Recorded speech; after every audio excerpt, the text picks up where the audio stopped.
आगे बढ़ते हैं। बिहार के मुजफ्फरपुर में एक खातून कैदी ने इज्तिमाई इस्मत रेजी की शिकायत दर्ज कराई है। खातून का इल्जाम है कि SKMCH में इलाज के दौरान उसकी इस्मत रेजी की गई। खातून कैदी को सीतामढ़ी जेल से 14 नवंबर की रात SKMCH लाया गया था।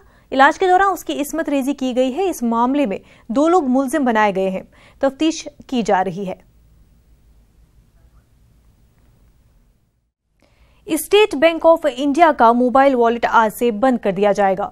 SBI ने इस ताल्लुक से अपने सार्फिन को ट्विटर के जरिए हिदायत जारी की है।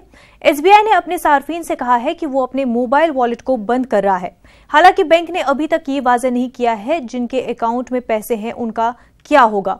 बैंक ने सार्फिन से कहा है कि वो अपने पैसे वॉलेट से निकाल लें। वाज़ेह रहे कि बैंक ने ये जानकारी अपने ऑफिशियल वेबसाइट के जरिए दी है। गुजरात के बनासकांठा में सड़क हादसा पेश आया है। हादसे में 4 अफराद हलाक हो गए हैं। मुतअद्दिद अफराद जख्मी हुए हैं जिन्हें अस्पताल में दाखिल किया गया है। हादसा 3 गाड़ियों के आपस में टकराने की वजह से पेश आया है, जिनमें एक स्विफ्ट कार और 2 ट्रक शामिल है। हादसे के बाद कार और दोनों ट्रकों में भयानक आग भी लग गई थी। रेसा मांडार हाईवे पर यह हादसा पेश आया है।